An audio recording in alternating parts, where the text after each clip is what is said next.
Good afternoon. Good afternoon, Miss.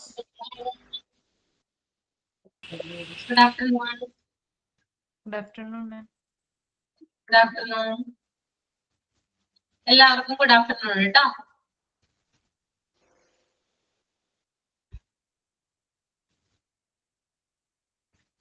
Laboratory നമ്മൾ requisition form, test request form വരെയാണ് കഴിഞ്ഞ ക്ലാസ്സിൽ എടുത്തിട്ടുണ്ടായിരുന്നത്. എല്ലാവരും റീഡ് ചെയ്തോ?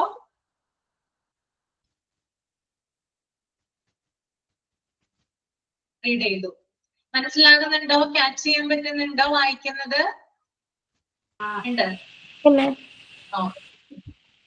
ഓക്കെ, അപ്പൊ നമുക്ക് നെക്സ്റ്റ് എടുക്കാം അല്ലെ, കണ്ടിന്യൂ ചെയ്യാം. ഓക്കെ, മൈക്ക് ഓഫ് ചെയ്യുവാണ് കേട്ടോ.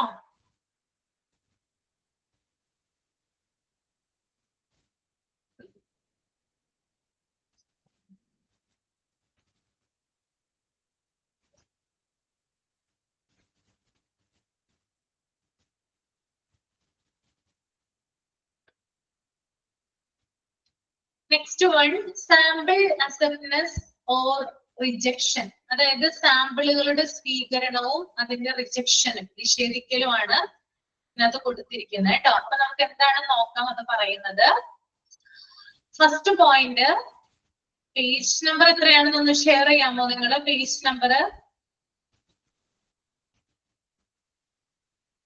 നമ്പർ ഒന്ന് ഷെയർ ചെയ്ത് കൊടുക്കൂ കേട്ടോ. 21 ആണ്.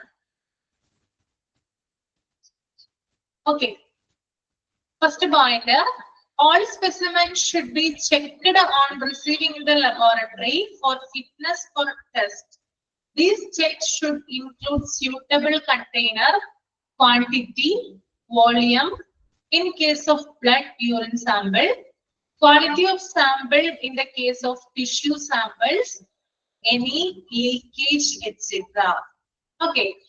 അതായത് ലബോറട്ടറിയിൽ സാമ്പിള് ലഭിക്കുമ്പോൾ, അതായത് ലബോറട്ടറിയിൽ നമ്മൾ സാമ്പിള് കളക്ട് ചെയ്യുമ്പോൾ അത് ടെസ്റ്റിന് അനുയോജ്യമാണോ എന്ന് പരിശോധിക്കണം. ഓക്കെ, നമ്മളിപ്പോ ഒരു രോഗിയുടെ കയ്യിൽ നിന്ന് സാമ്പിൾ എടുത്തു, അത് ചെയ്യാനുള്ള ടെസ്റ്റിന് സ്യൂട്ടബിൾ ആണോ അല്ലെങ്കിൽ അനുയോജ്യമാണോ എന്ന് പരിശോധിക്കേണ്ടതുണ്ട്.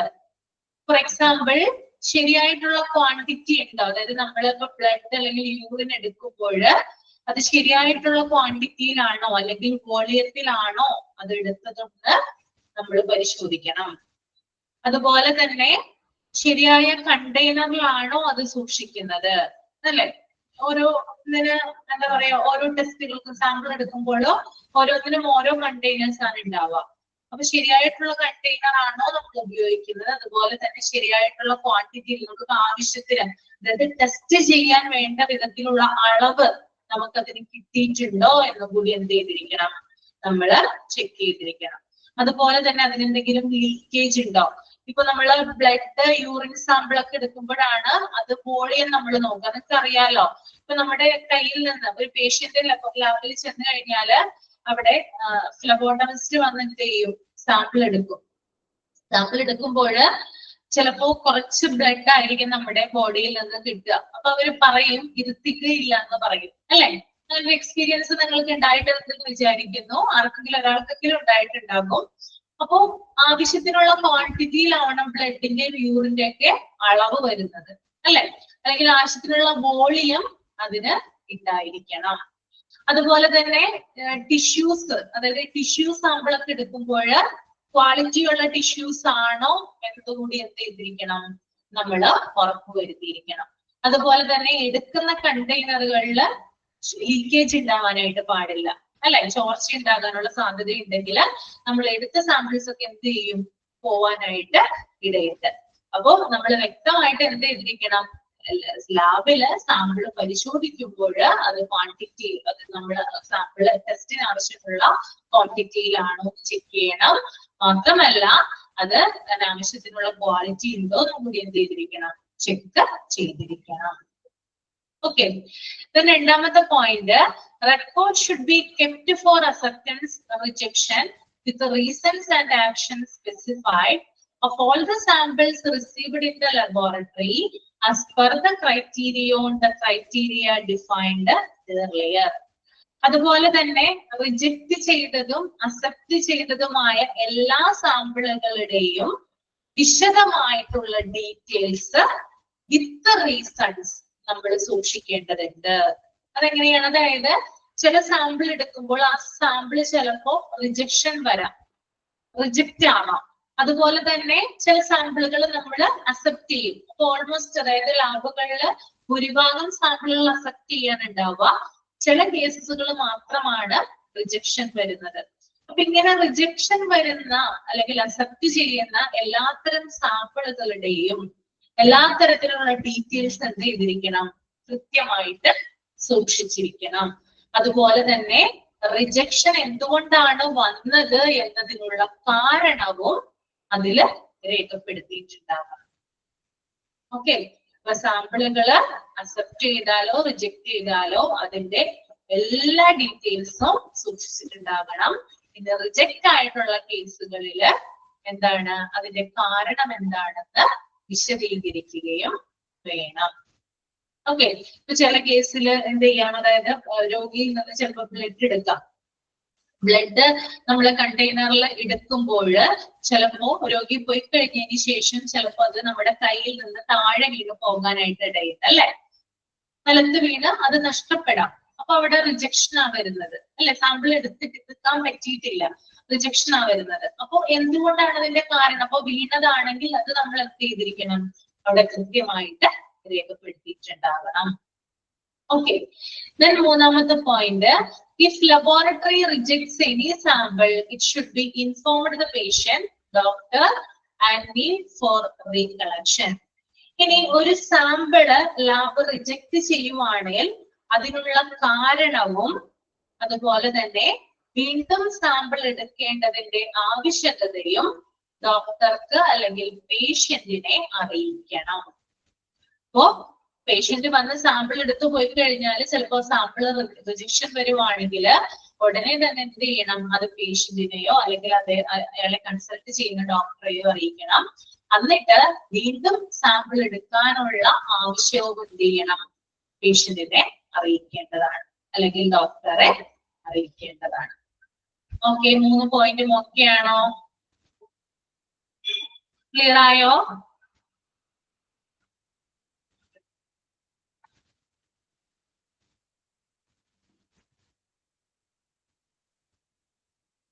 Okay.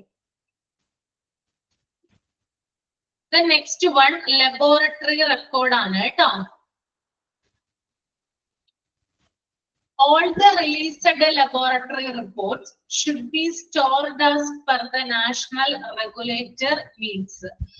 അതായത് ലാബുകൾ പുറത്തുവിടുന്ന എല്ലാ റിപ്പോർട്ടുകളും, അല്ലെ, റിസൾട്ടുകൾ, എല്ലാ റിപ്പോർട്ടുകളും എന്താണ്? നാഷണൽ റെഗുലേറ്റർ നീഡ്സ് പ്രകാരം സൂക്ഷിക്കണം. അതായത് ദേശീയ നിയന്ത്രണ ഏജൻസികളുടെ മാനദണ്ഡങ്ങൾ പ്രകാരം എന്ത് ചെയ്യണം? സൂക്ഷിച്ചിരിക്കണം. അതായത് ഓരോരോ ലോസ് ആൻഡ് റെഗുലേഷൻസ് ലാബുകൾ എന്ത് ചെയ്യേണ്ടതുണ്ട്? ഫോളോ ചെയ്യേണ്ടതുണ്ട്. അപ്പോ ദേശീയ നിയന്ത്രണ ഏജൻസികളുടെ ക്രൈറ്റീരിയ പ്രകാരമാണ് എന്ത് ചെയ്യേണ്ടത്? ലാബുകള് പുറത്തുവിടുന്ന റിപ്പോർട്ടുകള് സൂക്ഷിക്കേണ്ടത്. ഓക്കെ, രണ്ടാമത്തെ point, the records can be kept as physical copies, as instrument printouts, photocopies or electronically LIS, HIS. അതുപോലെ തന്നെ അവിടെയുള്ള രേഖകൾ, അതായത് ഫിസിക്കൽ പ്രിന്റ് ഔട്ടുകളായിട്ടോ ഫോട്ടോ കോപ്പീസിന്റെ രൂപത്തിലോ അല്ലെങ്കിൽ ഇലക്ട്രോണിക് ആയിട്ടോ എന്ത് ചെയ്തിരിക്കണം? സൂക്ഷിച്ച് വെക്കണം. അതായത് നമ്മൾ അവിടെ കൊടുക്കുന്ന ടെസ്റ്റുകളുടെ റിസൾട്ടുകൾ ഒന്നില്ലെങ്കിൽ പ്രിന്റ് ഔട്ടുകളായിട്ട് സൂക്ഷിച്ചു വെച്ചിരിക്കണം. ഓക്കെ, അല്ലെങ്കിൽ ഇൻസ്ട്രുമെന്റ് പ്രിന്റ് ഔട്ട്സ് എന്ന് പറഞ്ഞാൽ എന്താണ്? ഇൻസ്ട്രുമെന്റ് തരുന്ന പ്രിന്റ് ഔട്ടുകളാണ്. ഫോർ എക്സാമ്പിൾ പ്രിന്റർ തരുന്ന പ്രിന്റ് ഔട്ടുകളെ നമുക്ക് എന്ത് പറയാം? ഇൻസ്ട്രുമെന്റ് പ്രിന്റ് ഔട്ട്സ് എന്ന് പറയാം. ഓക്കെ, അപ്പൊ അത്തരത്തില് കോപ്പീസ് ആയിട്ട് എന്ത് ചെയ്യാം? ഫോട്ടോ കോപ്പികളായിട്ടും പ്രിന്റ് ഔട്ടുകളായിട്ട് നമുക്ക് എന്ത് ചെയ്യണം? ലബോറട്ടറിയിൽ സൂക്ഷിക്കണം. ഇനി അതുമല്ല എങ്കിൽ ഇലക്ട്രോണിക്കൽ ആയിട്ട് അല്ലെങ്കിൽ കമ്പ്യൂട്ടറിൽ നമ്മൾ എന്ത് ചെയ്തിരിക്കണം? ഈ വിവരങ്ങൾ റെക്കോർഡ് ചെയ്തിട്ടുണ്ടാകണം. അല്ലെ? ഇപ്പൊ നമുക്കറിയാം എല്ലാ ഹോസ്പിറ്റലും എല്ലാ പേഷ്യൻസും റിസൾട്ടുകൾ പോയിട്ട് ഡയറക്റ്റ് ആയിട്ട് വാങ്ങിക്കാറില്ല, അല്ലെ? എന്താ ചെയ്യാം പേഷ്യൻസ് എങ്ങനെയാണ് റിസൾട്ട് കാണിക്കുന്നത് ഡോക്ടറെ? വളരെ കുറച്ചു പേരൊക്കെ എന്ത് ചെയ്യാറുള്ളൂ, ഡയറക്റ്റ് ആയിട്ട് ലാബിൽ ചെന്ന് റിസൾട്ട് വാങ്ങാറുള്ളൂ. അതിന് പകരം നമ്മളിപ്പോ എന്താ എളുപ്പ പണി ചെയ്യുന്നേ? ചിലപ്പോ നമ്മൾ ഡോക്ടറിന്റെ അടുത്ത് ഇരിക്കുമായിരിക്കും ആ സമയത്ത്, അപ്പോഴായിരിക്കും റിസൾട്ട് കിട്ടുന്നത്. എങ്ങനെയാ നമുക്ക് റിസൾട്ട് ലഭിക്കുന്നത്? അപ്പോ കമന്റ് ചെയ്യൂ. വാട്സപ്പിലൂടെ അല്ലെ? ഓക്കെ, വാട്സപ്പിലൂടെയാണല്ലേ. അപ്പോ ഇത്തരത്തിൽ ഇലക്ട്രോണിക്കലായിട്ട് നമ്മൾ സ്റ്റോർ ചെയ്ത് വെച്ച് കഴിഞ്ഞാല് ഏത് സമയത്ത് പേഷ്യന്റ് ആവശ്യപ്പെടുന്ന ഏത് സമയത്ത് നമുക്ക് എന്ത് ചെയ്യാം, സെൻഡ് ചെയ്ത് കൊടുക്കാനായിട്ട് സാധിക്കും. ഓക്കെ, ഇലക്ട്രോണിക്കലായിട്ട് സൂക്ഷിക്കുന്നതെന്ന് പറഞ്ഞു, അതായത് LIS HIS എന്ന് കൊടുത്തിട്ടുണ്ട്. LIS എന്ന് പറഞ്ഞാല് ലബോറട്ടറി ഇൻഫർമേഷൻ സിസ്റ്റം ആണ്. HIS എന്ന് പറഞ്ഞാല് ഹോസ്പിറ്റൽ ഇൻഫർമേഷൻ സിസ്റ്റം ആണ്. അതായത് ലാബുകളിൽ ഉപയോഗിക്കുന്ന ഒരു സിസ്റ്റം ആണ് എന്ത്, ലബോറട്ടറി ഇൻഫർമേഷൻ സിസ്റ്റം. അതായത് ആ ലാബിൽ എന്തൊക്കെ കാര്യങ്ങൾ നടക്കുന്നു, എത്രയധികം സാമ്പിൾ വരുന്നു, സാമ്പിളിന്റെ റിസൾട്ട് എങ്ങനെയാണ്, അത് പുറത്തുവിടുന്നത്, ഇങ്ങനെയുള്ള കാര്യങ്ങളൊക്കെ നടക്കുന്നത് ഏത് സിസ്റ്റം ഉപയോഗിച്ചിട്ടാണ്? ലബോറട്ടറി ഇൻഫർമേഷൻ സിസ്റ്റം ഉപയോഗിച്ചിട്ടാണ്. അതുവഴിയാണ് ലബോറട്ടറിയിലെ പ്രവർത്തനങ്ങൾ ഇലക്ട്രോണിക്കലി നടത്തുന്നത്. ഓക്കെ, അപ്പൊ അത്തരത്തിൽ എന്ത് ചെയ്യാം, നമുക്ക് ഇലക്ട്രോണിക്കലായിട്ട് കെപ്റ്റ് ചെയ്യാനായിട്ട് സാധിക്കും. മൂന്നാമത്തെ point, use of LIS laboratory information system. Laboratory Information Management System enables a laboratory to track the specimens from receipt, processing, testing and reporting to storage. അതായത് LIS എന്ന് പറയുന്ന ലബോറട്ടറി ഇൻഫർമേഷൻ ഉപയോഗിച്ചാൽ സാമ്പിളുകൾ സ്വീകരിച്ചത് മുതൽ റിസൾട്ട് ആകുന്നത് വരെയുള്ള കാര്യങ്ങൾ നമുക്ക് എന്ത് ചെയ്യാൻ പറ്റും, ട്രാക്ക് ചെയ്യാനായിട്ട് സാധിക്കും. അതായത് നമ്മളിപ്പോ ഒരു ലാബിൽ സാമ്പിൾ കൊടുത്തെന്ന് വിചാരിക്കാം. ആ റിസൾട്ട് ആകുന്നതിന് വേണ്ടിയിട്ട് 2 ദിവസം ചിലപ്പോൾ എടുക്കാം. അപ്പൊ പ്രോപ്പർ ആയിട്ട് ചിലപ്പോൾ അവർ പറയുന്നതെന്ന് വരില്ല, ഏത് ടൈമിലാണ് കിട്ടാന്ന് ചിലപ്പോൾ പറയുന്നത് വരില്ല. വിളിച്ചു നോക്കാനോ അല്ലെങ്കിൽ അന്വേഷിക്കാനോ പറയും. അപ്പൊ എങ്ങനെയാണ്, അതായത് ഈ ഒരു LIS എന്ന് പറയുന്ന സിസ്റ്റം ഉപയോഗിച്ചുകൊണ്ട് നമുക്ക് എന്ത് ചെയ്യാം, നമ്മുടെ സാമ്പിള് കളക്ട് ചെയ്യുന്നത് മുതല് റിസൾട്ട് ആകുന്നത് വരെയുള്ള കാര്യങ്ങൾ നമുക്ക് ട്രാക്ക് ചെയ്യാനായിട്ട് സാധിക്കും. ലബോറട്ടറികളിൽ ഉപയോഗിക്കുന്ന ഒരു സിസ്റ്റമാണ്. ഇപ്പോ അവര്, അതായത് ഇപ്പോ ഒരു ലബോറട്ടറിയിൽ ഒരു ടെസ്റ്റ് ചെയ്യാനുള്ള സൗകര്യം ഇല്ലെങ്കിൽ റഫറൽ ലബോറട്ടറികളെയാണ് ആശ്രയിക്കുക, അല്ലെ? അതായത് മറ്റ് കുറച്ചധികം ഫെസിലിറ്റീസ് ഉള്ള ലബോറട്ടറികളെ എന്ത് ചെയ്യും, ഡിപ്പെൻഡ് ചെയ്യാറുണ്ട്. അപ്പൊ അവിടേക്കായിരിക്കും നമ്മൾ സാമ്പിളൊക്കെ അയക്കുന്നത്. അപ്പൊ അവിടുത്തെ കാര്യങ്ങൾ അറിയാനും നമുക്ക് എന്ത് ചെയ്യാം, LIS എന്ന് പറയുന്ന സിസ്റ്റം ഉപയോഗിക്കാം. അപ്പൊ പ്രോസസ്സിംഗിലാണ്, ഇപ്പൊ സാമ്പിൾസ് എങ്ങനെയാ റിസൾട്ട് ആയോ എന്നൊക്കെ നമ്മൾ ചോദിക്കുമ്പോൾ ചിലപ്പോ ലാബിലുള്ള ആളുകൾ പറയാറുണ്ട് പ്രോസസ്സിംഗിലാണ്, വൈകാതെ ആകും എന്നൊക്കെ പറയാറുണ്ട്, അല്ലെ? ഇത് LIS എന്ന് പറയുന്ന സിസ്റ്റം വഴിയാണ് ഇത് ട്രാക്ക് ചെയ്യാനായിട്ട് സാധിക്കുന്നത്. അപ്പൊ നമ്മുടെ സാമ്പിൾ എടുക്കുന്നത് മുതൽ റിസൾട്ട് ആകുന്നത് വരെയുള്ള ആ കാര്യങ്ങൾ ട്രാക്ക് ചെയ്യുന്നതിന് വേണ്ടിയിട്ടാണ് LIS എന്ന് പറയുന്ന ലബോറട്ടറി ഇൻഫർമേഷൻ സിസ്റ്റം ഉപയോഗിക്കുന്നത്. ഓക്കെ, 3 കാര്യങ്ങൾ ക്ലിയർ ആണോ? ഓക്കെ ആണോ? Okay. The next one, laboratory records include but are not limited to the following. അതായത് താഴെ പറഞ്ഞിരിക്കുന്ന ചില കാര്യങ്ങളുണ്ട്. ലബോറട്ടറി റെക്കോർഡുകളെ കുറിച്ചിട്ടാണ് അവിടെ പറയുന്നത്. അതായത് ലബോറട്ടറിയിൽ സൂക്ഷിച്ചു വെക്കുന്ന ചില റെക്കോർഡുകളുടെ പേരുകളാണ് താഴെ കൊടുത്തിരിക്കുന്നത്. പക്ഷെ ഇത് മാത്രമല്ല ഉണ്ടാവുന്നത്, ഇതിൽ കൂടുതൽ കാര്യങ്ങൾ ഉണ്ടാകാം. കുറച്ച് കാര്യങ്ങൾ മാത്രമാണ് ഇവിടെ മെൻഷൻ ചെയ്യുന്നത്. അപ്പൊ നമുക്ക് നോക്കാം എന്തൊക്കെയാണ് ലബോറട്ടറിയിൽ സൂക്ഷിക്കുന്ന റെക്കോർഡുകൾ. ഫസ്റ്റ് എന്ന് പറഞ്ഞാൽ റിക്വസ്റ്റ് ഫോംസ് ആണ്. എന്താണ് റിക്വസ്റ്റ് ഫോംസ്? കഴിഞ്ഞ ക്ലാസ്സിൽ ഞാൻ പറഞ്ഞു തന്നിട്ടുണ്ടായിരുന്നു, ഒന്ന് കമന്റ് ചെയ്തേ. എന്താണ് request forms? What is request form? Requisition form എന്ന് പറഞ്ഞിട്ടുണ്ടായിരുന്നില്ലേ?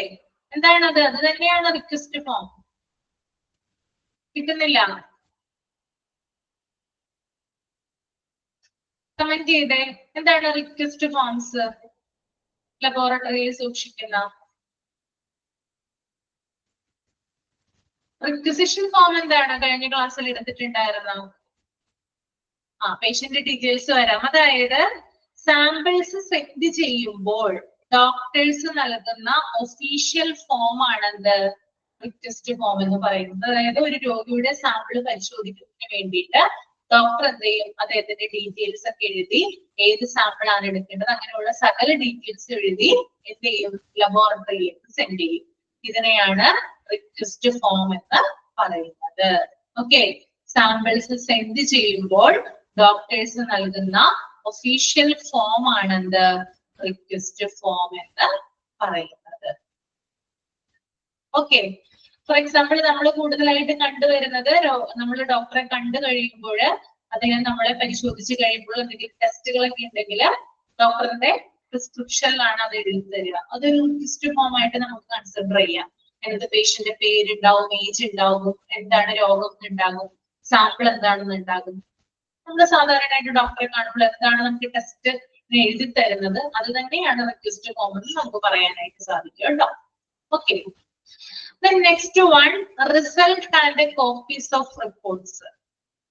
അതായത് അവിടെ ടെസ്റ്റ് ചെയ്യുന്ന അല്ലെങ്കിൽ സാമ്പിളുകളുടെ റിസൾട്ടുകൾ അതിന്റെ കോപ്പീസും ഒറിജിനൽസും എവിടെ ഉണ്ടായിരിക്കണം, ലാബില് സൂക്ഷിച്ചിട്ടുണ്ടായിരിക്കണം.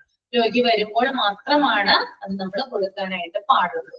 ഓക്കെ, അപ്പൊ അതിന്റെ കോപ്പികൾ എന്ത് ചെയ്യണം, ഈ റിപ്പോർട്ടുകളുടെ കോപ്പികളൊക്കെ ലബോറട്ടറിയിൽ കെപ്റ്റ് ചെയ്തിട്ടുണ്ടായിരിക്കണം.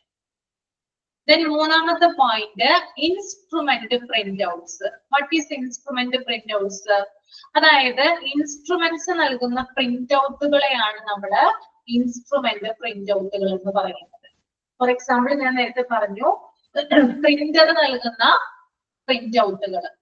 ഓക്കെ, അപ്പോ ഇത്തരത്തിലുള്ള പ്രിന്റ് ഔട്ടുകൾ എവിടെ ഉണ്ടായിരിക്കണം, റിസൾട്ട് ബേസ്ഡ് ആയിട്ടുള്ള പ്രിന്റ് ഔട്ടുകളും എവിടെ ഉണ്ടായിരിക്കണം, ലബോറട്ടറിയിൽ കെപ്റ്റ് ചെയ്തിട്ടുണ്ടായിരിക്കണം.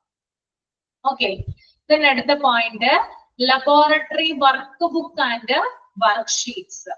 എന്താണ് ലബോറട്ടറി വർക്ക് ബുക്ക്? ആദ്യത്തെ അവിടെ കൊടുത്തിരിക്കുന്നത് ലബോറട്ടറി വർക്ക് ബുക്ക് എന്നാണ്. ലബോറട്ടറി വർക്ക് ബുക്ക് എന്ന് പറഞ്ഞാല് ലബോറട്ടറിയിലെ പ്രവർത്തനങ്ങൾ, അതായത് ഡേ ടു ഡേ പ്രൊസീജിയേഴ്സ് എഴുതുന്ന ഒരു ബുക്കാണ് എന്ത്, ലബോറട്ടറി വർക്ക് ബുക്ക് കേട്ടോ. ലബോറട്ടറിയിലെ ഡേ ടു ഡേ പ്രൊസീജിയേഴ്സ് എഴുതുന്ന ബുക്കിനെയാണ് ലബോറട്ടറി വർക്ക് ബുക്ക് എന്ന് പറയുന്നത്. ഓക്കെ, ഇനി എന്താണ് വർക്ക് ഷീറ്റ് എന്ന് നോക്കാം നമുക്ക്. വർക്ക് ഷീറ്റ് എന്ന് പറയുന്നത് ടെസ്റ്റുകളുടെ ഡീറ്റെയിൽസ് രേഖപ്പെടുത്തുന്ന ബുക്കാണെന്ത്, വർക്ക് ഷീറ്റ്സ്. ഓക്കെ, ടെസ്റ്റുകളുടെ വിവരങ്ങൾ രേഖപ്പെടുത്തുന്ന ബുക്കാണെന്ത്, വർക്ക് ഷീറ്റ് എന്ന് പറയുന്നത്. 4 കാര്യങ്ങൾ എഴുതിയോ, നോട്ട് ചെയ്തെടുത്തോ നിങ്ങള്? റിക്വസ്റ്റ് ഫോം പറഞ്ഞു, result copies of report, laboratory work book, instrument print out. Note ചെയ്തോ? കേൾക്കുന്നുണ്ടോ? മനസ്സിലാവുന്നുണ്ടോ? Okay, the next one, laboratory registers. അതായത് രോഗികളുടെ എന്താ പറയാ സാമ്പിളുകള്, അവരുടെ ടെസ്റ്റുകള്, ഇതൊക്കെ രേഖപ്പെടുത്തുന്നതാണ് എന്ത്, ലബോറട്ടറി രജിസ്റ്റേഴ്സ് എന്ന് പറയുന്നത് കേട്ടോ. ലബോറട്ടറിയില് ആളുകൾ വരുമ്പോൾ അവരുടെ സാമ്പിളുകൾ എന്തൊക്കെയാണ്, അതുപോലെ ടെസ്റ്റുകൾ എന്താണ്, അതുപോലെ രോഗികളുടെ പേര്, നെയിം ഒക്കെ രേഖപ്പെടുത്തുന്ന ബുക്കാണ് laboratory registers. Okay, next one, calibration records and calculation factors. അതായത് ലബോറട്ടറി ഉപകരണങ്ങൾ ശരിയായി പ്രവർത്തിക്കുന്നുണ്ടോ എന്നറിയാനുള്ള പരിശോധനയാണ് കാലിബ്രേഷൻ എന്ന് പറയുന്നത്. ഒന്നും കൂടി ഞാൻ പറഞ്ഞുതരാം. ലബോറട്ടറി ഉപകരണങ്ങൾ അതായത് ലബോറട്ടറി എക്യുപ്മെന്റ്സ് ശരിയായി പ്രവർത്തിക്കുന്നുണ്ടോ എന്നറിയാനുള്ള പരിശോധനയാണെന്ത്, കാലിബ്രേഷൻ. ഓക്കെ, ഇത്തരത്തിലുള്ള പരിശോധന നടത്തിയതിനു ശേഷം അത് രേഖപ്പെടുത്തി വെക്കുന്ന ബുക്കാണെന്ത്, calibration records and calculation factors എന്ന് പറയുന്നത്. ക്ലിയർ ആയോ? ലബോറട്ടറിയിൽ എന്തുണ്ട്, പലതരത്തിലുള്ള എക്യുപ്മെന്റുകൾ ഉണ്ട്. ഓക്കെ, ഇതെന്ത് ചെയ്യണം, പതിവായിട്ട് പരിശോധിക്കണം അല്ലെ, ഇത് പ്രവർത്തിക്കുന്നുണ്ടോ എന്ന് അറിയണം. അത് പരിശോധിച്ചതിന് ശേഷം അത് കറക്റ്റ് ആയിട്ട് എന്ത് ചെയ്യണം, രേഖപ്പെടുത്തിയിരിക്കണം. അതിനെയാണ് calibration records and calibration factors എന്ന് പറയുന്നത്. ഇനി നെക്സ്റ്റ് വൺ QC റെക്കോർഡ്സ് ആണ്. QC റെക്കോർഡ്സ് എന്ന് പറയുമ്പോൾ ക്വാളിറ്റി കൺട്രോൾ റെക്കോർഡ്സ് അല്ലെങ്കിൽ ക്വാളിറ്റി മാനുവൽ എന്നൊക്കെ നമുക്ക് വിശേഷിപ്പിക്കാം.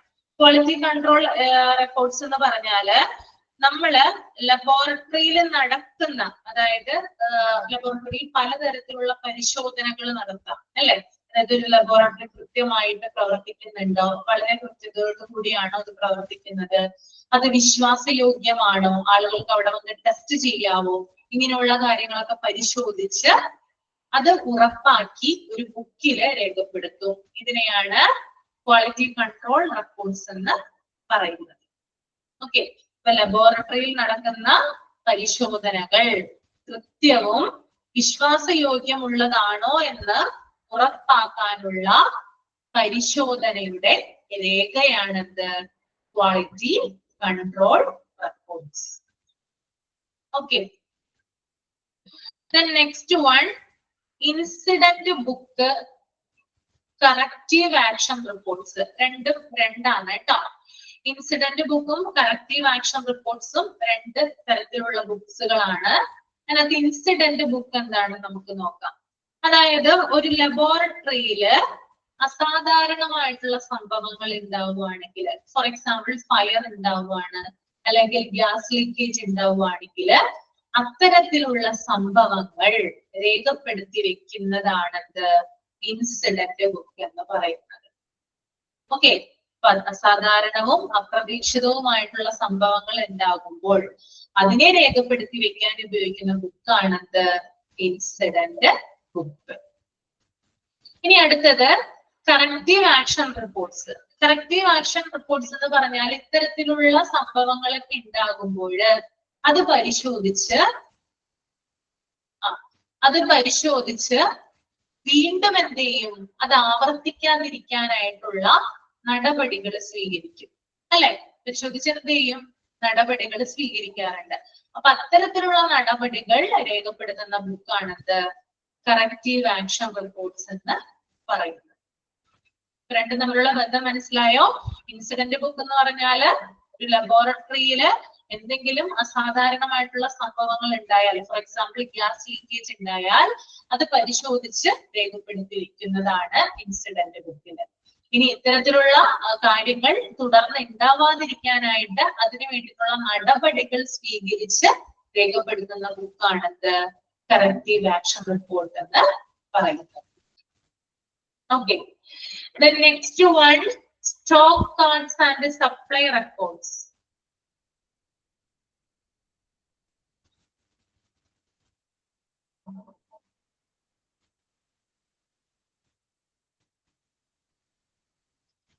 സ്റ്റോക്ക് കാർഡ്സ് എന്ന് പറഞ്ഞാല് ലബോറട്ടറിയിൽ വരുന്ന എല്ലാത്തരം മെറ്റീരിയൽസ്, അതുപോലെ തന്നെ കെമിക്കൽസ്, അതുപോലെ തന്നെ എക്യുപ്മെന്റുകള്, ഇവയുടെ സ്റ്റോക്കുകൾ രേഖപ്പെടുത്തുന്നതാണത് സ്റ്റോക്ക് കാർഡ്സ് എന്ന് പറയുന്നത് കേട്ടോ. ലബോറട്ടറിയിൽ വരുന്ന എല്ലാത്തരം കെമിക്കൽസ്, അതുപോലെ തന്നെ മെറ്റീരിയൽസ്, അതുപോലെ തന്നെ എക്യുപ്മെന്റ്, ഇത്തരം ഡീറ്റെയിൽസ് രേഖപ്പെടുത്തുന്നതാണ് സ്റ്റോക്ക് കാർഡില്.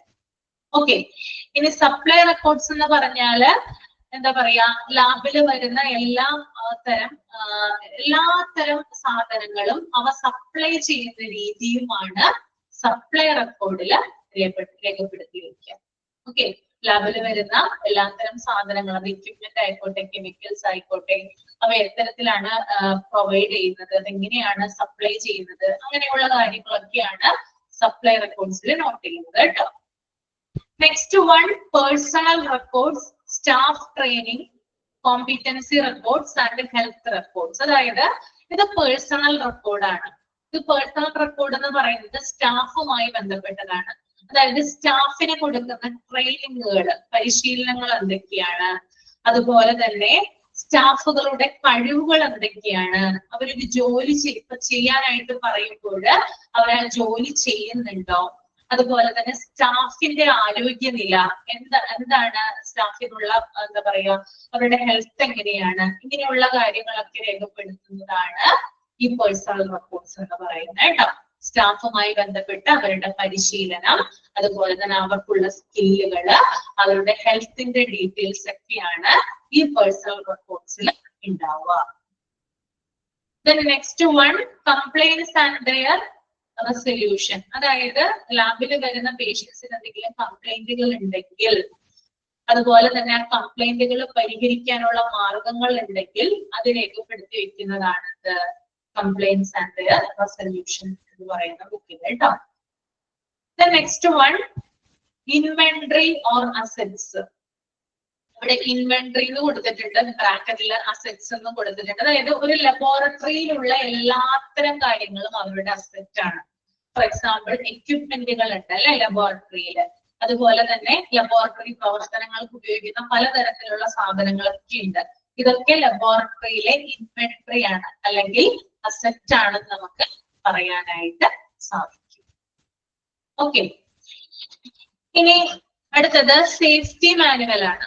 ഒരു ലബോറട്ടറിയിൽ ഉണ്ടായിരിക്കേണ്ടതാണ് സേഫ്റ്റി മാനുവൽ അല്ലെ. അതായത് സുരക്ഷ ഉറപ്പാക്കാൻ അല്ലെങ്കിൽ എന്താ പറയാ പേഷ്യൻസിന്റെയും അതുപോലെ തന്നെ അവിടെ വർക്ക് ചെയ്യുന്ന സ്റ്റാഫുകളുടെയും സുരക്ഷ ഉറപ്പാക്കുന്നതിന് വേണ്ടിയിട്ട് ചില ലോസ് ആൻഡ് റെഗുലേഷൻസ് എവിടെയുണ്ട്, ലാബില് ഉണ്ടായിരിക്കേണ്ടതുണ്ട്. അപ്പൊ അത്തരത്തിലുള്ള കാര്യങ്ങളാണ് സേഫ്റ്റി മാനുവലിൽ പറയുന്നത്. അവിടെ വരുന്ന പേഷ്യൻസിനായാലും അവിടെ വർക്ക് ചെയ്യുന്ന സ്റ്റാഫിനായാലും അവരെ പ്രൊട്ടക്ട് ചെയ്യുന്നതിന് വേണ്ടിയിട്ടാണ് ഇത്തരം സേഫ്റ്റി മാനുവൽസ് ക്രിയേറ്റ് ചെയ്തിരിക്കുന്നത്.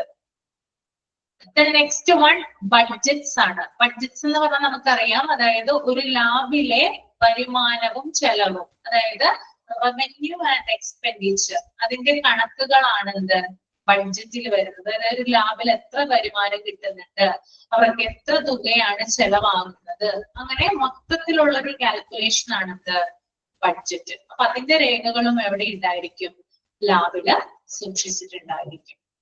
ദെൻ SOPs ആണ്. അതായത് SOPs എന്ന് പറഞ്ഞാൽ സ്റ്റാൻഡേർഡ് ഓപ്പറേറ്റിംഗ് പ്രൊസീജിയർ ആണ്. അതായത് ഓരോ എക്യുപ്മെന്റുകൾ എങ്ങനെയാണ് പ്രവർത്തിപ്പിക്കേണ്ടത്, അതെങ്ങനെയാണ് കൺട്രോൾ ചെയ്യേണ്ടത്, അങ്ങനെയുള്ള കാര്യങ്ങളൊക്കെ നോട്ട് ചെയ്തിട്ടുള്ള ഒരു റെക്കോർഡാണ് SOPs എന്ന് പറയുന്നത്. Okay, last one, work load and surveillance report. അതായത് work load and surveillance report എന്ന് പറയുന്നത്, അതായത് അവിടെ വർക്ക് ചെയ്യുന്ന ആളുകളുടെ വർക്കിംഗ് അവർ എത്രയാണ്, എത്ര നേരമാണ് അവിടെയുള്ള സ്റ്റാഫുകൾ ജോലി ചെയ്യുന്നത്, അതുപോലെ തന്നെ അവയുമായി ഈ സ്റ്റാഫുമായി ബന്ധപ്പെട്ടിട്ട് ഒബ്സർവ് ചെയ്തിട്ടുള്ള കാര്യങ്ങൾ എന്തൊക്കെയാണ്, ഇത്തരത്തിലുള്ള കാര്യങ്ങൾ രേഖപ്പെടുത്തുന്നതാണ് work load and surveillance reports എന്ന് പറയുന്നത്. ഓക്കെ, ഇത്രയും കാര്യങ്ങൾ ഓക്കെയാണോ പറഞ്ഞത്?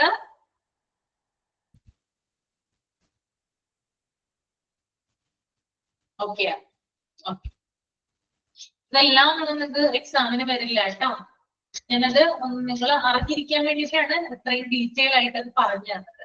ഓക്കെ, SOPs എന്ന് പറഞ്ഞാൽ സ്റ്റാൻഡേർഡ് ഓപ്പറേറ്റിംഗ് പ്രൊസീജിയർ. ഒരു എക്യുപ്മെന്റ് എങ്ങനെയാണ് പ്രവർത്തിപ്പിക്കേണ്ടത്, അതിന്റെ കൺട്രോൾ എങ്ങനെയാണ്, അങ്ങനെയുള്ള കാര്യങ്ങളെ കുറിച്ചിട്ടുള്ള അറിവാണ് SOPs എന്ന് പറയുന്നത്. അല്ലെങ്കിൽ അത്തരം കാര്യങ്ങൾ നോട്ട് ചെയ്ത് വെച്ചിരിക്കുന്നത് SOPs-ലാണ്.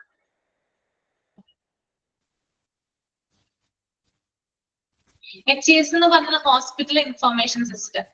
അത് നിങ്ങൾ ഫുൾ ഫോം മാത്രം ഇപ്പൊ പഠിച്ചാൽ മതി. വിശദമായിട്ട് നിങ്ങളത് പുറത്ത് മൊഡ്യൂളിൽ പഠിക്കും കേട്ടോ. ഇപ്പൊ അതിനെക്കുറിച്ച് HIS എന്ന് പറയുന്ന ഒരു ചാപ്റ്റർ തന്നെ നിങ്ങൾക്ക് പഠിക്കാനുണ്ട്. ഓക്കെ, അപ്പൊ പറയാം വിശദമായിട്ട്. ഇപ്പൊ അതിന്റെ ഫുൾ ഫോം മാത്രം ജസ്റ്റ് നോക്കുക, hospital information system.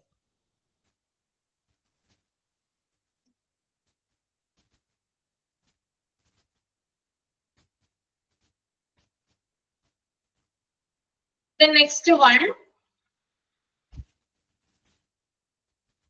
Safety in laboratories ആണ് കേട്ടോ. അതായത് ലബോറട്ടറിയിലെ സുരക്ഷയുമായി ബന്ധപ്പെട്ട കാര്യങ്ങളാണ് ഇവിടെ പറയുന്നത്. Personnel who are working in laboratories may be subjected to risk from various chemicals, infectious materials, fire danger, electrical shock, gas leak, etc. The environment is also at risk of being contaminated by dangerous materials used and waste generated in the laboratory. Policies should define the use of sharps, disposal of bio-waste, reagents, sharps and other waste evolved in the laboratory according to the local and national regulations. It is necessary to train all personnel in standard precautions. Safety in laboratories therefore includes protection of both the personnel and the environment from dangerous materials. എന്താണ് പറയുന്നത്? അതായത് ഇവിടെ കുറെ കാര്യങ്ങൾ പറയുന്നുണ്ട് അല്ലെ. ഈ ലബോറട്ടറിയിൽ വർക്ക് ചെയ്യുന്ന, അതായത് ജോലി ചെയ്യുന്നവർക്ക് നേരിടേണ്ടി വരുന്ന പ്രധാനപ്പെട്ട അപകടങ്ങളുണ്ട്. അതായത് ചില വർക്ക് ചെയ്യുന്നവരെ ബാധിക്കുന്ന ചില അപകടങ്ങളെ കുറിച്ചിട്ടാണ് ആദ്യം പറയുന്നത്. അത് പലതരത്തിലുള്ള കെമിക്കൽസ് എന്ത് ചെയ്യുന്നുണ്ട്, ലബോറട്ടറിയിൽ ഉപയോഗിക്കുന്നുണ്ട്. അപ്പൊ ഇത്തരത്തിലുള്ള കെമിക്കൽസ് ചിലപ്പോ അവിടെ വർക്ക് ചെയ്യുന്നവരെ പ്രതികൂലമായിട്ട് ബാധിച്ചേക്കാം. അതുപോലെ തന്നെ ഇൻഫെക്ഷ്യസ് ആയിട്ടുള്ള മെറ്റീരിയൽസ് എന്ത് ചെയ്യുന്നുണ്ട്, ലാബുകളിൽ ഉപയോഗിക്കുന്നുണ്ട് അല്ലെ, അല്ലെങ്കിൽ അത്തരത്തിലുള്ള മെറ്റീരിയൽസിന്റെ പ്രസൻസ് അവിടെ കാണാറുണ്ട്, ലാബിൽ കാണാറുണ്ട്. അപ്പൊ ഈ ഇൻഫെക്ഷൻസ് മെറ്റീരിയൽ മൂലവും എന്ത് ചെയ്യാറുണ്ട്, ഈ വർക്ക് ചെയ്യുന്നവർക്ക് പ്രശ്നങ്ങൾ വരാറുണ്ട്. അതുപോലെ തന്നെ ഫയർ ഡേഞ്ചർ, തീപിടുത്തം ഉണ്ടാവാനുള്ള സാധ്യതയും എവിടെയുണ്ട്, ലബോറട്ടറിയിൽ ഉണ്ടാവാറുണ്ട്. ഇലക്ട്രിക്കൽ ഷോക്ക് ഉണ്ടാവാനുള്ള സാധ്യതയും ലബോറട്ടറിയിലുണ്ട്. അതുപോലെ തന്നെ ഗ്യാസ് ലീക്കേജ് ഉണ്ടാവാനുള്ള സാധ്യതയും ലബോറട്ടറിയിൽ നമ്മൾ കാണുന്നതാണ്. അപ്പോ ലബോറട്ടറിയിൽ ഉപയോഗിക്കുന്ന വസ്തുക്കളും അതുപോലെ തന്നെ അവിടെ ഉണ്ടാകുന്ന മാലിന്യങ്ങളും പരിസ്ഥിതിയെയും, അതായത് നമ്മുടെ എൻവയൺമെന്റിനെയും അതുപോലെ തന്നെ മനുഷ്യരെയും ദുരിതത്തിലിടയാക്കാൻ സാധ്യത കൂടുതലാണ്. അപ്പോ അവിടെ വർക്ക് ചെയ്യുന്ന ആളുകളെ അല്ലെങ്കിൽ അവിടെ വരുന്ന മനുഷ്യരെ മാത്രമല്ല ഇത് ബാധിക്കുന്നത്, മറിച്ച് നമ്മുടെ എൻവയൺമെന്റിനെയും ഇത് എന്ത് ചെയ്യുന്നുണ്ട്, സാരമായിട്ട് ബാധിക്കുന്നുണ്ട്. ഓക്കെ, അപ്പോ എന്താണ് ഈ ഒരു ഇതിൽ പറയുന്നത്, അതായത് ഈ ഒരു നമ്മള് ലബോറട്ടറി നമ്മൾ പ്രവർത്തിപ്പിക്കുമ്പോൾ അല്ലെങ്കിൽ എല്ലാ കാര്യങ്ങളും നമ്മൾ ലബോറട്ടറിയുമായി ബന്ധപ്പെട്ടിട്ടുള്ള കാര്യങ്ങൾ നമ്മൾ ചെയ്യുമ്പോൾ എന്തൊക്കെ സൂക്ഷിക്കണം നമുക്ക് നോക്കാം. അതായത് ഷാർപ്പായിട്ടുള്ള കാര്യങ്ങൾ നമ്മൾ ഉപയോഗിക്കുമല്ലോ, അതായത് ഇപ്പോ മൂർച്ചയുള്ള ചില കാര്യങ്ങൾ നമ്മൾ യൂസ് ചെയ്യാറുണ്ട്. ഇപ്പൊ നൈഫ് യൂസ് ചെയ്യാറുണ്ട്, സിസേഴ്സ് യൂസ് ചെയ്യാറുണ്ട്, ബ്ലേഡ്, അങ്ങനെയുള്ള കാര്യങ്ങളൊക്കെ നമ്മൾ ഉപയോഗിക്കുമ്പോഴും അതുപോലെ തന്നെ ബയോ വേസ്റ്റ് നമ്മൾ കൈകാര്യം ചെയ്യുമ്പോഴും, അതായത് ബയോ ഹസാർഡ്, അതായത് ജൈവ മാലിന്യങ്ങളൊക്കെ നമ്മൾ കൈകാര്യം ചെയ്യുമ്പോൾ, അതുപോലെ തന്നെ പലതരത്തിലുള്ള കെമിക്കൽസ്, റിയേജൻസ്, ഇങ്ങനെയുള്ള കാര്യങ്ങൾ നമ്മൾ ഹാൻഡിൽ ചെയ്യുമ്പോൾ എന്ത് ചെയ്യണം, അതായത് നാഷണൽ ലോസ് പ്രകാരമായി, അതായത് ദേശീയ നിയമങ്ങൾ അനുസരിച്ചിട്ടായിരിക്കണം നമ്മൾ എന്ത് ചെയ്യേണ്ടത്, ഇത്തരത്തിലുള്ള കാര്യങ്ങൾ ഹാൻഡിൽ ചെയ്യേണ്ടത്. അപ്പോ അപകടകരമായിട്ടുള്ള ഇത്തരം വസ്തുക്കൾ കൈകാര്യം ചെയ്യുമ്പോൾ നമ്മൾ എന്ത് ചെയ്തിരിക്കണം, ദേശീയ നിയമപ്രകാരമായിരിക്കണം നമ്മൾ ആ വസ്തുക്കള് കൈകാര്യം ചെയ്യേണ്ടത് അല്ലെങ്കിൽ ഹാൻഡിൽ ചെയ്യേണ്ടത്. നമ്മൾ അശ്രദ്ധമായിട്ടൊന്നും എന്ത് ചെയ്യാൻ പാടില്ല, അത് ഉപയോഗിക്കാനായിട്ട് പാടുള്ളതല്ല. ഓരോന്നിനും ഓരോരോ laws and rules and regulations ഉണ്ട്. അതനുസരിച്ച് വേണം നമ്മൾ ഇത്തരത്തിൽ അപകടകരമായിട്ടുള്ള വസ്തുക്കളെ ഹാൻഡിൽ ചെയ്യാൻ. ഓക്കെ, പിന്നെ അതുപോലെ തന്നെ എല്ലാ ജീവനക്കാർക്കും ഒരു പരിശീലനം അല്ലെങ്കിൽ ട്രെയിനിങ് കൊടുത്തിരിക്കണം. അതായത് ഇത്തരത്തിലുള്ള വസ്തുക്കളൊക്കെ ഇപ്പോ ഷാർപ്പായിട്ടുള്ള കാര്യങ്ങളൊക്കെ ഉപയോഗിക്കുമ്പോൾ അല്ലെങ്കിൽ കെമിക്കൽസ് ഒക്കെ ഉപയോഗിക്കുമ്പോൾ അത് വ്യക്തമായിട്ട് എങ്ങനെയാണ് ഹാൻഡിൽ ചെയ്യേണ്ടതെന്ന് അവിടെയുള്ള ജീവനക്കാർക്ക് എന്ത് കൊടുത്തിരിക്കണം, ട്രെയിനിങ് കൊടുത്തിരിക്കണം. ഓക്കെ, പിന്നെ അതുപോലെ തന്നെ പ്രൊട്ടക്ഷന് വേണ്ടിയിട്ട് സേഫ്റ്റി റെഗുലേഷൻസ് നിർബന്ധമായിട്ടും ലബോറട്ടറിയിൽ പാലിക്കണം. പ്രൊട്ടക്ഷന് വേണ്ടിയിട്ട് എന്ത് ചെയ്യണം, സേഫ്റ്റി റെഗുലേഷൻസ് നമ്മൾ ഫോളോ ചെയ്യണം. ഇത്തരത്തിലുള്ള കാര്യങ്ങൾ ശ്രദ്ധിച്ചാൽ മാത്രമാണ്, അതായത് നിയമങ്ങൾ നമ്മൾ ഫോളോ ചെയ്യുക, അതുപോലെ തന്നെ ട്രെയിനിങ് കൊടുക്കുക, പിന്നെ സേഫ്റ്റി റെഗുലേഷൻസ് പാലിക്കുക, ഇത്തരത്തിലുള്ള കാര്യങ്ങൾ ചെയ്യുന്നതിലൂടെ മാത്രമാണ് ലബോറട്ടറിയിൽ ഉണ്ടാകുന്ന അപകടങ്ങളിൽ നിന്ന് അവിടെയുള്ള ജീവനക്കാർക്ക് രക്ഷ നേടാനായിട്ട് സാധിക്കുകയുള്ളൂ. ഓക്കെ, ക്ലിയർ ആണോ പറഞ്ഞത്? ഓക്കെ.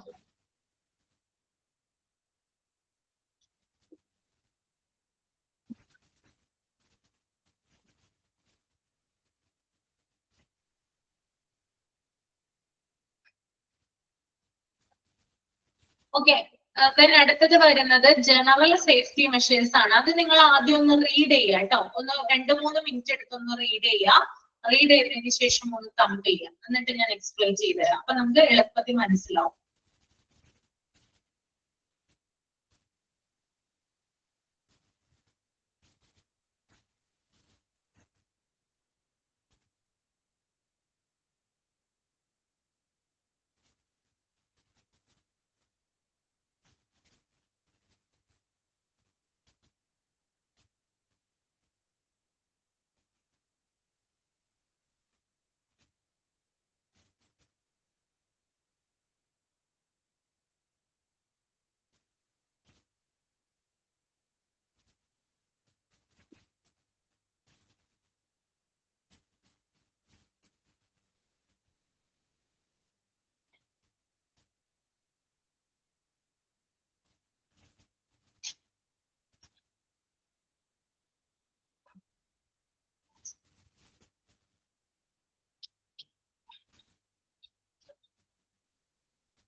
റീഡ് ചെയ്ത് കഴിയുമ്പോൾ തമ്പ് ചെയ്യാം കേട്ടോ.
ഓക്കെ, കഴിഞ്ഞു.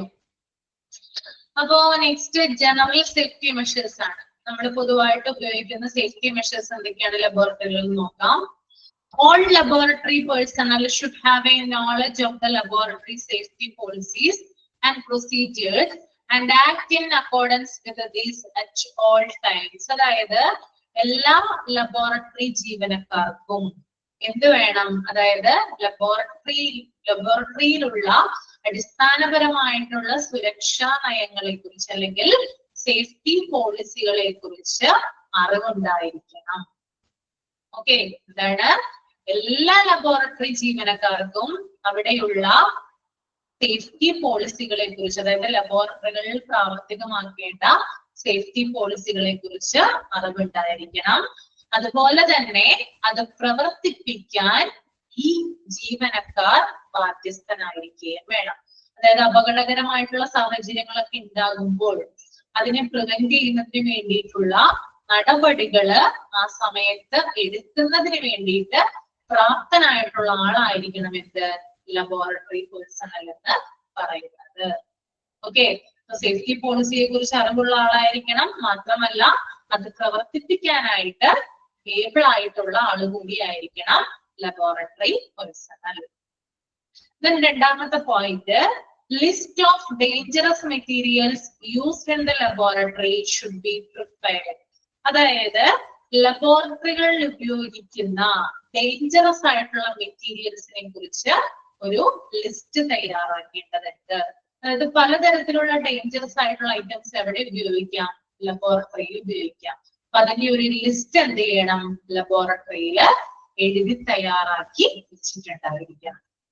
ഓക്കെ, മൂന്നാമത്തെ point, eye wash facility should be made available as stand-alone facility or attached to sink. അതുപോലെ തന്നെ കണ്ണ് കഴുകാനുള്ള സൗകര്യം ഉണ്ടായിരിക്കണം. അതായത് നമ്മൾക്കറിയാം ലബോറട്ടറിയിൽ പലതരത്തിലുള്ള കെമിക്കൽസ്, റിയേജൻസ് അങ്ങനെയുള്ള കാര്യങ്ങളൊക്കെ യൂസ് ചെയ്യുന്നതാണ് അല്ലെ. പെട്ടെന്ന് നമ്മുടെ കണ്ണിലേക്കൊക്കെ തെറിച്ചു കഴിഞ്ഞാല് പെട്ടെന്ന് പോയി കണ്ണ് കഴുകാനുള്ള eye wash ഫെസിലിറ്റി എവിടെ ഉണ്ടായിരിക്കണം? ലബോറട്ടറിയിൽ ഉണ്ടായിരിക്കണം. Okay, then biohazard symbol should be used on all container equipment that contains biodangerous material. അതായത് നമ്മുടെ ജീവന് ഭീഷണിയാകുന്ന അല്ലെങ്കിൽ ബയോ ഹസാർഡ് ആയിട്ടുള്ള, അതായത് ബയോ ഹസാർഡ് ആയിട്ടുള്ള ഐറ്റംസ് ഉണ്ടാവുമല്ലോ, അല്ലെങ്കിൽ ബയോ ഡേഞ്ചറസ് കെമിക്കൽസ് അല്ലെങ്കിൽ മെറ്റീരിയൽസ് ഒക്കെ ഉള്ള കാര്യങ്ങൾ, അല്ലെങ്കിൽ അങ്ങനെയുള്ള അതിനെ സൂചിപ്പിക്കുന്നതിന് വേണ്ടിയിട്ട്, അതിപ്പോ ചില കണ്ടെയ്നറിൽ സൂക്ഷിച്ചിട്ടുണ്ടാകാം, അല്ലെങ്കിൽ എക്യുപ്മെന്റിലായിരിക്കും ഉണ്ടാവുക. ഇത്തരത്തിലുള്ള കാര്യങ്ങൾ അതിനകത്ത് അടങ്ങിയിട്ടുണ്ടെങ്കിൽ അത് ബയോ ഹസാർഡ് ആണെന്ന് രേഖപ്പെടുത്തിയിട്ടുണ്ടായിരിക്കണം. ഓക്കെ, നമ്മുടെ ജീവന് ഹാർംഫുൾ ആണെന്ന് എന്ത് ചെയ്തിരിക്കണം? അതില് സിംബലൈസ് ചെയ്തിട്ടുണ്ടായിരിക്കണം, രേഖപ്പെടുത്തി വെച്ചിട്ടുണ്ടായിരിക്കണം. Okay, next point, laboratory personnel should be completely trained in managing fire and non-fire emergencies like a large spillage, gas leakage, etc. അതുപോലെ തന്നെ ലബോറട്ടറി ജീവനക്കാരൻ എന്ന് പറയുന്നത് അദ്ദേഹം എന്തെങ്കിലും തീപിടുത്തം ഉണ്ടായി കഴിഞ്ഞാല് അതിനെ മാനേജ് ചെയ്യാനുള്ള training നേടിയിരിക്കണം.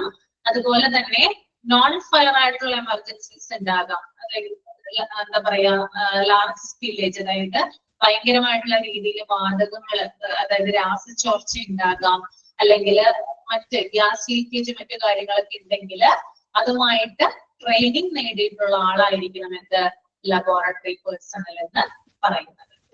Okay, next one, ample fire extinguishers should be quickly available in the laboratory. ഇനി ലബോറട്ടറിയിൽ തീപിടുത്തം ഉണ്ടാവാനുള്ള സാധ്യത ഉണ്ടെന്ന് ഞാൻ പറഞ്ഞു. അങ്ങനെ ഉണ്ടെങ്കിൽ തന്നെ തീ അണയ്ക്കാനുള്ള ഉപകരണം ലബോറട്ടറിയിൽ ഉണ്ടായിരിക്കണം. ഓക്കെ, ഫയർ എക്സ്റ്റിങ്ക്വിഷർ എവിടെ ഉണ്ടായിരിക്കണം? ലബോറട്ടറിയിൽ ഉണ്ടായിരിക്കേണ്ട ഒന്നാണ്. Okay, then next one, accident, incident, injuries record of laboratory personnel should be kept and intimated to the designated authority. ഈ ലബോറട്ടറിയിൽ വർക്ക് ചെയ്യുന്ന അല്ലെങ്കിൽ ജോലി എടുക്കുന്ന ജീവനക്കാർക്ക് ആർക്കെങ്കിലും എന്തെങ്കിലും ഒരു ആക്സിഡന്റ് ഉണ്ടായിട്ടുണ്ടെങ്കിലോ, അല്ലെങ്കിൽ എന്തെങ്കിലും ഒരു ഇൻസിഡന്റ് ഉണ്ടായിട്ടുണ്ടെങ്കിലോ, അല്ലെങ്കിൽ എന്തെങ്കിലും ഇഞ്ചുറീസ്, പരിക്കുകൾ പറ്റിയിട്ടുണ്ടെങ്കിലോ അത് ബന്ധപ്പെട്ട അതോറിറ്റിയെ ഉടൻ തന്നെ അറിയിക്കണം. അത് നമ്മൾ രഹസ്യമായിട്ടൊന്നും എന്ത് ചെയ്യാൻ പാടില്ല, സൂക്ഷിച്ചു വെക്കാനായിട്ട് പാടില്ല, അല്ലെങ്കിൽ മറച്ചു വെക്കാനായിട്ട് പാടില്ല. ലബോറട്ടറിയിൽ എന്തെങ്കിലും ഒരു തീപിടുത്തം ഉണ്ടായിട്ടുണ്ടെങ്കിൽ ആ തീപിടുത്തത്തിൽ ആ ലബോറട്ടറി ജീവനക്കാരനെ പരിക്കേറ്റിട്ടുണ്ടെങ്കിൽ അത് ഉടനെ തന്നെ ലബോറട്ടറി മാനേജ്മെന്റിനെ അറിയിക്കുക കൂടി ചെയ്തിരിക്കണം. Okay, next one, do not chew gum, drink, smoke or eat while working in the lab. Laboratory glassware should never be used as food or beverage containers. അതായത് ലബോറട്ടറിയിൽ നമ്മൾ എന്ത് ചെയ്യാൻ പാടില്ല? ച്യൂയിങ് ഗം ചവയ്ക്കാനായിട്ട് പാടില്ല. അതുപോലെ തന്നെ ആൽക്കഹോൾ, ഡ്രിങ്ക് ചെയ്യാനായിട്ട് പാടില്ല, സ്മോക്ക് ചെയ്യാൻ പാടില്ല.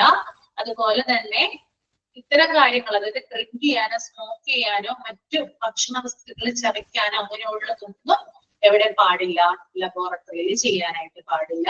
പിന്നെ ലബോറട്ടറിയിൽ ഉപയോഗിക്കുന്ന ഗ്ലാസ് വെയറുകളുണ്ട്, അതൊരിക്കലും ഭക്ഷണം കഴിക്കാനോ വെള്ളം കുടിക്കാനോ ഒന്നും ഉപയോഗിക്കരുത്. Okay, the next one, always put on suitable clothing. Chemically resistant lab coats on aprons are suggested. അതുപോലെ തന്നെ നേരത്തെ ഞാൻ പറഞ്ഞിട്ടുണ്ടായിരുന്നു, അതായത് നമ്മുടെ ബോഡിയിൽ ലബോറട്ടറിയിൽ നിൽക്കുന്ന ആളുകൾ എന്ന് പറയുമ്പോൾ അവരുടെ ബോഡിയിൽ ചില കെമിക്കൽസ് ഒക്കെ ചിലപ്പോ സ്കിന്നിലോ അല്ലെങ്കിൽ ഐയിലോ ഒക്കെ സ്പ്രെഡ് ചെയ്യാനുള്ള ചാൻസ് കൂടുതലാണ്. അപ്പൊ അതിനെ പ്രിവെന്റ് ചെയ്യുന്നതിന് വേണ്ടിയിട്ട് കോട്ടുകൾ ഉപയോഗിക്കാം, അല്ലെങ്കിൽ അപ്രോൺസുകൾ ഉപയോഗിക്കാം. ഏപ്രണകളില്ലേ, അത് ഉപയോഗിക്കാം. അതുപോലെ തന്നെ കോട്ടുകളും അവിടെ ഉപയോഗിക്കണം, ലബോറട്ടറിയിൽ ഉപയോഗിക്കണം. ഒക്കെ നമുക്കറിയാം, ലബോറട്ടറിയിൽ നിൽക്കുന്ന ജീവനക്കാർ അല്ലെങ്കിൽ വർക്കേഴ്സ് എന്ന് പറയുന്നത് അവര് കാഷ്വൽ ആയിട്ടുള്ള ഡ്രസ്സിലായിരിക്കും നിൽക്കുന്നത്. നിങ്ങൾ കണ്ടിട്ടില്ലേ? ഒന്ന് കമന്റ് ചെയ്തേ, കാഷ്വൽ ആയിട്ടുള്ള ഡ്രസ്സിലാണോ ലബോറട്ടറി ജീവനക്കാര് നിൽക്കുന്നത്? എങ്ങനെയാണ് നിൽക്കുന്നത്? കോട്ടുകൾ ധരിക്കാറില്ലേ അവര്? ഏപ്രണങ്ങൾ ഇടാറില്ലേ? ഉണ്ടോ ഇല്ലയോ? ആ ഉണ്ടല്ലേ. Okay okay. The next point, handle needles, syringe and other sharp with the utmost care. അതുപോലെ തന്നെ ലബോറട്ടറിയിലെ നീഡിലുകൾ ഉപയോഗിക്കാം, സിറഞ്ചുകൾ ഉപയോഗിക്കാം, അതുപോലെ തന്നെ മൂർച്ചയേറിയ വസ്തുക്കൾ, ഷാർപ്പായിട്ടുള്ള കാര്യങ്ങൾ കൂടി ഇവിടെ ഉപയോഗിക്കാം, ലബോറട്ടറിയിൽ ഉപയോഗിക്കാറുണ്ട്. അപ്പൊ ഇത്തരം കാര്യങ്ങൾ ലബോറട്ടറി ജീവനക്കാരെ കൈകാര്യം ചെയ്യുമ്പോൾ വളരെയധികം സൂക്ഷിച്ചു വേണം ഇത്തരത്തിലുള്ള ഐറ്റംസ് എന്ത് ചെയ്യാൻ, ഹാൻഡിൽ ചെയ്യാൻ. സിറഞ്ച് ഉപയോഗിക്കുമ്പോഴോ നീഡിൽ ഉപയോഗിക്കുമ്പോഴോ അല്ലെങ്കിൽ മറ്റ് എന്താ പറയാ മൂർച്ചയുള്ള വസ്തുക്കളൊക്കെ ഉപയോഗിക്കുമ്പോൾ വളരെയധികം എന്ത് ചെയ്യണം, നമ്മള് കെയർ കൊടുക്കേണ്ടതുണ്ട്. Next one, compressed gas cylinders should be secured to prevent them from being knocked over. അതുപോലെ തന്നെ ലബോറട്ടറിയിൽ ഉപയോഗിക്കുന്ന ചില സിലിണ്ടറുകൾ ഉണ്ട്. ഈ സിലിണ്ടറുകൾ വീഴാതിരിക്കാൻ വേണ്ടിയിട്ട് ശരിയായി കെട്ടിവെക്കണം. ഗ്യാസ് സിലിണ്ടേഴ്സ് ഒക്കെ വീഴാതിരിക്കാൻ വേണ്ടിയിട്ട് എന്ത് ചെയ്തിരിക്കണം, ശരിയായിട്ട് കെട്ടിവെച്ചിട്ടുണ്ടായിരിക്കണം. Okay, last one, in the care of a chemical splashing into your eyes or on your skin, immediately flush the affected area with running water for at least 20 minutes eye wash facility.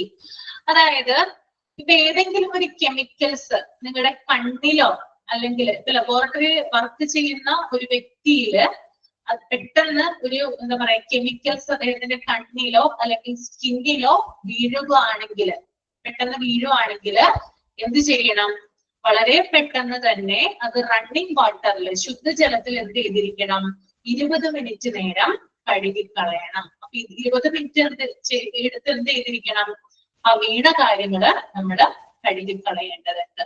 അതുകൂടി അവിടെ mention ചെയ്യുന്നുണ്ട് കേട്ടോ. Okay, അപ്പൊ ഇത്തരം കാര്യങ്ങളാണ് ഒരു ലബോറട്ടറിയിൽ വരുന്ന സേഫ്റ്റി മെഷേഴ്സ് എന്ന് പറയുന്നത്. ഓക്കെ ആണോ? എന്തെങ്കിലും ഡൗട്ട് ഉണ്ടോ അതിനകത്ത്? സേഫ്റ്റി മെഷേഴ്സ് ഞാൻ പറഞ്ഞു, എന്തെങ്കിലും ഡൗട്ട് ഉണ്ടോ? ഇല്ലല്ലോ. അപ്പോ ലാസ്റ്റത്തെ പോയിന്റ് ഇമ്പോർട്ടന്റ് ആണ്. 20 മിനിറ്റ്സ് എടുത്തിട്ടാണ് നമ്മൾ റണ്ണിങ് വാട്ടറിൽ എന്ത് ചെയ്യുന്നത്, ഇത് കഴുകി കളയുന്നത്. അതൊന്ന് അണ്ടർലൈൻ ചെയ്ത് വെക്കുക കേട്ടോ.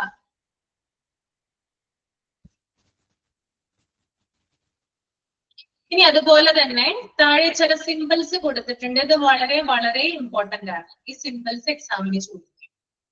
ഓക്കെ, അപ്പൊ signs and symbols used in a laboratory. എന്തൊക്കെ സൈനുകളും സിമ്പിളുകളും ആണ് ലബോറട്ടറിയിൽ യൂസ് ചെയ്യുന്നത്?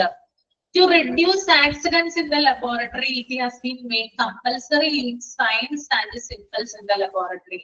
അതായത് ലബോറട്ടറികളിലെ അപകടങ്ങൾ കുറയ്ക്കുന്നതിന് വേണ്ടിയിട്ട് കമ്പൽസറി ആയിട്ടും ലബോറട്ടറികളിൽ ഉപയോഗിക്കേണ്ട ചില സയൻസും സിമ്പിൾസും ആണ് താഴെ കൊടുത്തിരിക്കുന്നത്.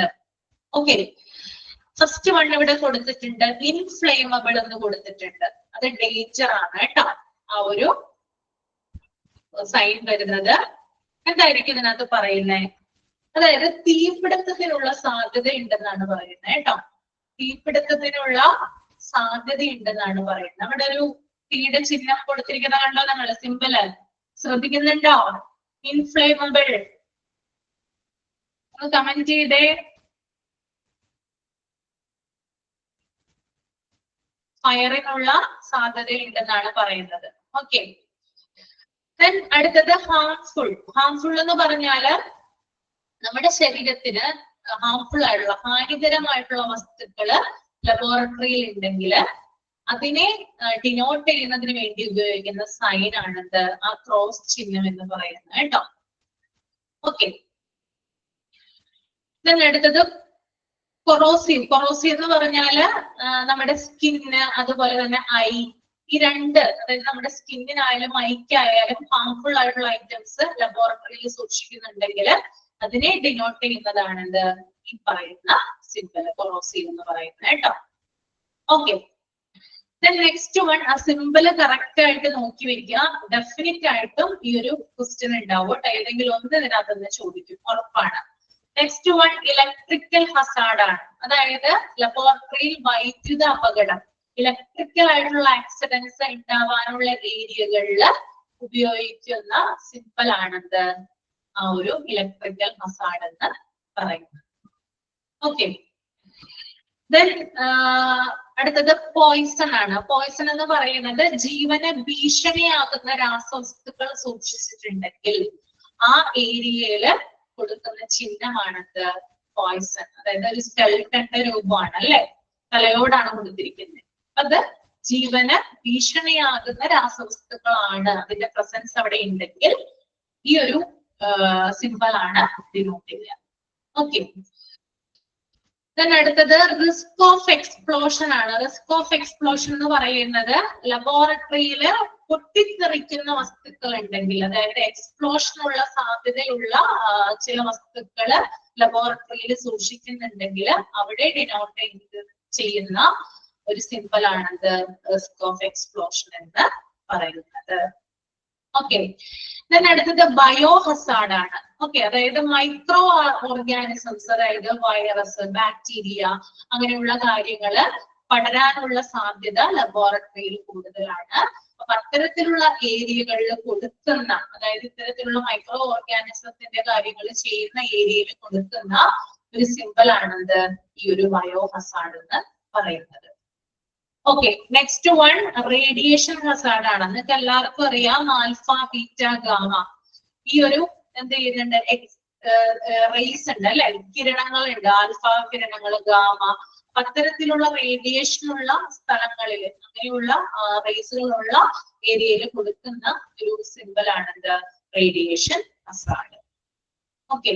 പിന്നെ അതുപോലെ തന്നെ ഇത് നിങ്ങൾക്ക് കണ്ടാൽ തന്നെ മനസ്സിലാവും, ഇയർ ഗ്ലൗസ്, അതായത് കയ്യുറകൾ ധരിക്കാനായിട്ട് കൊടുക്കുന്ന സിമ്പിൾ ആണ്. ആ ഒരു ഏരിയയിലേക്ക് ചെല്ലുമ്പോൾ നിർബന്ധമായിട്ടും കയ്യുറകൾ, ഗ്ലൗസുകൾ ധരിക്കുക.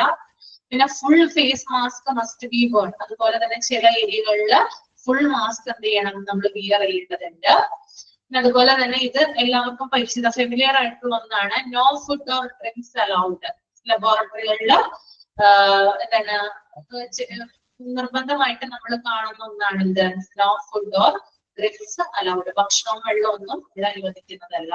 പിന്നെ ലാസ്റ്റ് വൺ നിങ്ങൾക്ക് അറിയാം അല്ലെ, ഇത് എന്തിന്റെയാണ് സിമ്പിള് ലാസ്റ്റ് കാണുന്നത്, റെഡ് കളറിലെ എന്തിന്റെയാ?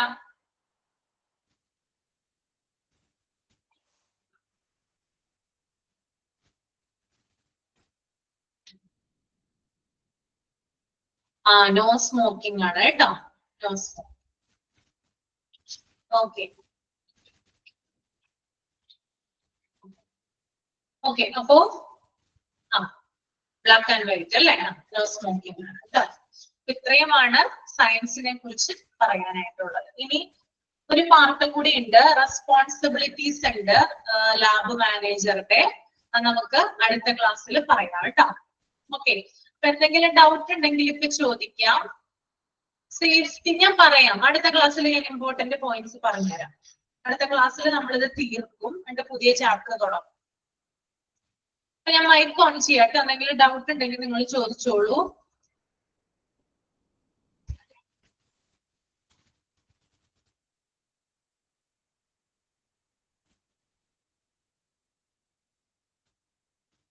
എന്തെങ്കിലും ഡൗട്ട് ഉണ്ടോ? ഇല്ല.